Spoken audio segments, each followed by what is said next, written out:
L'autre jour, j'ai reçu un commentaire sur l'une de mes vidéos me demandant si je pouvais parler des 5 régions du whisky en Écosse. Alors, si vous me connaissez ou si vous savez quoi que ce soit sur moi, vous savez que je suis obsédée par le scotch et je ne suis pas seulement obsédée par le goût du scotch.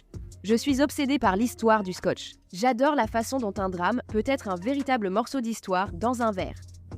J'adore apprendre comment le scotch est fabriqué, le processus de fabrication et la région du whisky dans laquelle le scotch a été produit est un élément vraiment important du puzzle qui détermine comment ce scotch a vu le jour et pourquoi il a un certain goût. Ce genre de choses me fascine, donc inutile de me le demander 2 fois. Je vais faire une vidéo sur les 5 régions d'Écosse et je pense qu'on devrait commencer tout de suite.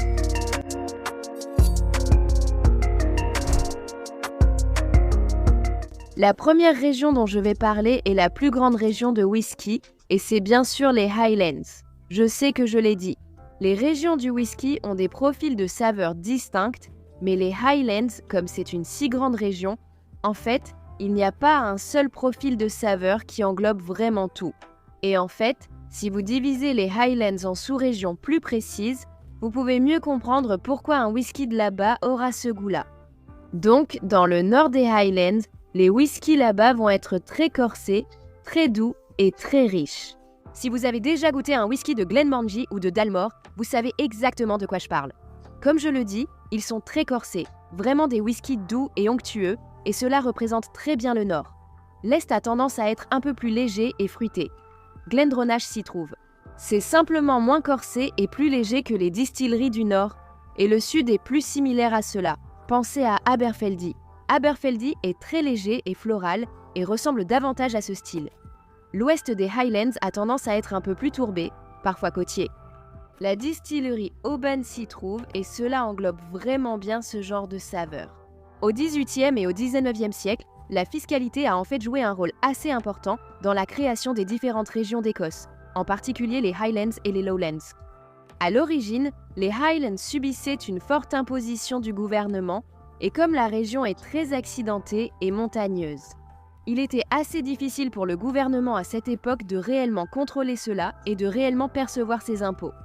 Et cela a conduit à beaucoup de distillations illicites, beaucoup de whisky illégal étaient produits, ce qui évidemment n'était pas souhaitable pour le gouvernement. Ils ont donc réagi à cela en réduisant le niveau de taxation dans les Highlands et en le rendant plus bas. Et cela signifiait que beaucoup plus de distilleries pouvaient alors payer ces taxes et pouvaient légalement produire et vendre du whisky. Les Lowlands, en revanche, étaient bien plus faciles à surveiller et à y faire respecter ces taxes. Parce que les Lowlands sont plus proches des zones urbaines, des zones plus grandes, donc les Lowlands avaient tendance à abriter des distilleries plus grandes, plus établies. Ce qui nous amène à notre deuxième région de whisky, qui est bien sûr les Lowlands. En termes de taille, les Lowlands constituent la deuxième plus grande région de whisky. Ils ont tendance à produire des whiskies plutôt légers, presque herbacés, floraux et frais. Malgré sa taille, il n'y a en réalité pas beaucoup de distilleries dans les Lowlands. Parmi les plus célèbres, on trouve Glenkinchie et Auchentoshan. Comme je l'ai dit, les Lowlands ont été davantage associés à des distilleries plus industrialisées par le passé. C'est pourquoi il n'y a pas autant de distilleries dans les Lowlands que dans les Highlands. Autrefois, toutes les distilleries des Lowlands distillaient leur whisky 3 fois. Mais en réalité, seul Auchentoshan le fait encore aujourd'hui, donc cela ne s'applique plus vraiment. Les Lowlands sont proches de Glasgow et d'Édimbourg, ce qui en fait un lieu très prisé pour les personnes souhaitant faire des circuits de whisky. Un endroit idéal pour les passionnés de whisky. Revenons maintenant dans la région des Highlands. Niché au cœur des Highlands se trouve le très célèbre Speyside. Speyside n'est pas la plus grande région de whisky en termes de superficie, cependant elle possède la plus forte densité de distilleries dans une région et c'est celle qui compte le plus de distilleries productrices de whisky. Speyside est bien sûr connu pour ses whiskies riches vieillis en fût de sherry. Ils sont souvent très doux.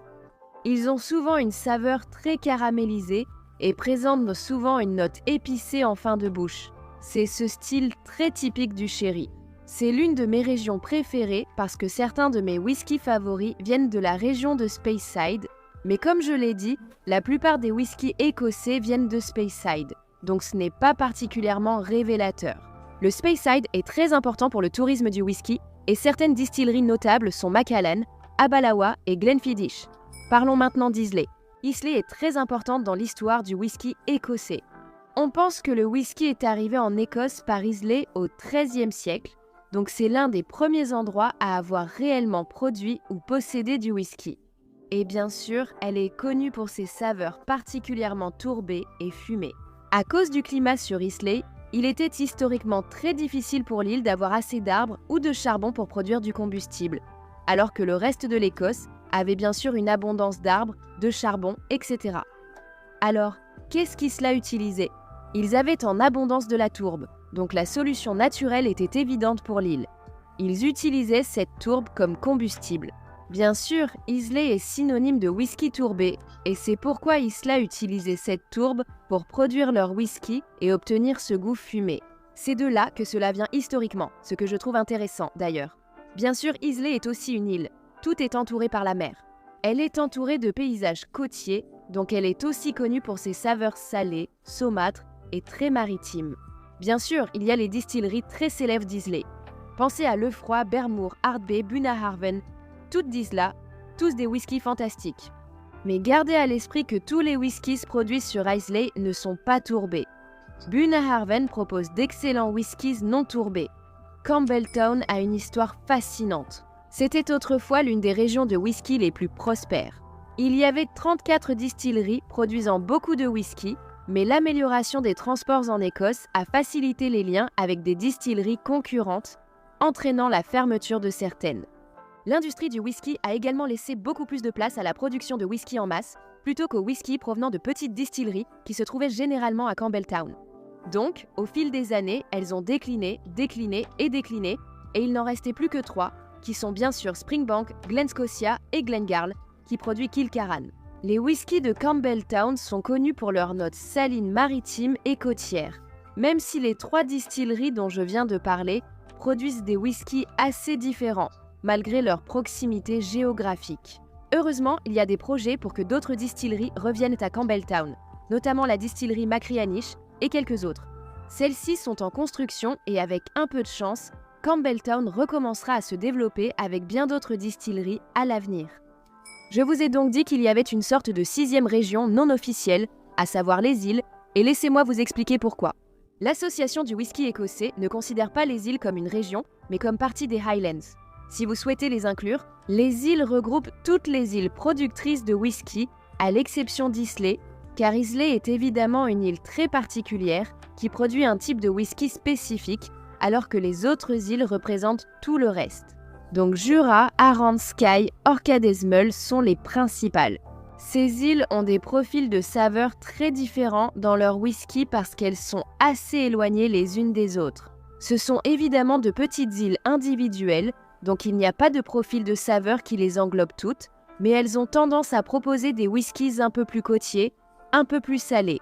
Donc, prenons par exemple Talisker sur l'île de Skye. En raison de son emplacement, il a tendance à avoir cet effet marin et salin dans le whisky, ce que j'aime beaucoup personnellement, mais chacun ses goûts. Si vous avez apprécié cette vidéo ou si vous l'avez trouvée utile d'une manière ou d'une autre, merci de mettre un j'aime pour que je sache que cela vous plaît. Et si vous êtes amateur de whisky, cela peut être n'importe quel scotch de l'une de ces régions, ou bien un whisky américain, bourbon, irlandais, japonais, n'importe quel whisky en fait. Abonnez-vous à The Whisky pour découvrir nos prochains contenus susceptibles de vous intéresser. Dites-moi aussi quelle est votre région productrice de whisky préférée et celle dont vous consommez le plus. Comme je l'ai mentionné au début de cette vidéo, tout cela est arrivé parce que quelqu'un a laissé un commentaire et a demandé cette vidéo. Donc si vous avez un sujet dont vous aimeriez entendre parler, n'hésitez pas à le laisser en commentaire ci-dessous et je verrai ce que je peux faire. Je pense que c'est tout pour moi pour le moment, alors merci d'avoir regardé. Passez une bonne journée. Au revoir.